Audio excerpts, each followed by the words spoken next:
Sebenarnya rumah tuh dengan mudah selalu orang pasti akan merelasikannya ke sesuatu yang personal. Rumah tuh jarang direlasiin ke sekarang. Rumah tuh biasanya direlasiin ke masa lampau atau masa depan. Rumah dilihat bukan sebagai rumah fisik. Orang tua tuh suka sok tahu.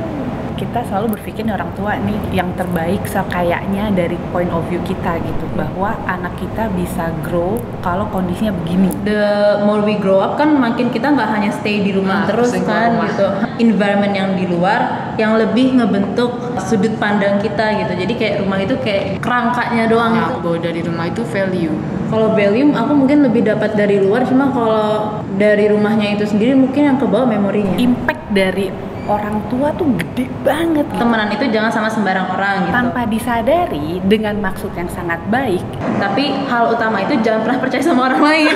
Dan seringkali tidak baik gitu untuk anaknya. Jangan egois, harus bisa berempati. Paling tidak merugikan orang di sekitar itu paling tidak. Tapi dia di rumah ngajarin, cuman dia nggak memaksakan gue untuk mau ketemu orang. Ibu gue itu harus minta maaf di rapat keluarga besar gitu untuk menjelaskan kenapa anaknya tidak suka ketemu orang dan nggak mau salim. Anak gue yang kecil ini kayaknya nggak peduli kalau dia beda. Lo merasa bahwa lo tidak butuh berinteraksi dengan orang? Butuh tapi tidak. Seharusnya kan rumah itu tempat untuk sharing. Mereka adalah orang-orang yang jujur gitu, being true to themselves gitu. Jangan-jangan setiap anak itu butuh rumahnya sendiri-sendiri. Nggak nyaman aja sih tiba-tiba orang masuk langsung kelihatan gitu. Nah kan yang salah kaprahnya kalau misalkan orang tua nggak sadar bahwa anaknya butuh space sendiri gitu. Anak juga butuh privacy. Teman-temanku bertanya sama aku, Ra, anak lo nanti di mana? Nggak tahu. Anak lo nanti dijemput siapa? Nggak tahu. Bukannya gue nggak tahu. Enggak. Semua orang sibuk dengan halnya masing-masing. Seperti pekerjaan. Biarin aja gitu. Kalau emang dia paling dia telepon. Aku pengen berada di tempat yang tinggi. Jadi pengen lihatnya agak lebih dari atas. Resetan supaya aku bisa cepet keluar.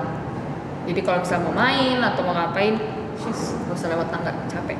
Suatu tempat yang bukan untuk kerja. Semua hal yang berkaitan bukan kerja. Itu rumah. Ada kasurnya, ada tempat duduknya, ada TV-nya, nggak ada meja. Dan kalau bagi aku sih bener space bakal lebih seru kalau ada orang kan. Tapi aku juga nggak nyaman kalau terlalu banyak orang. Jadi ada satu orang deh di situ yang bikin asik.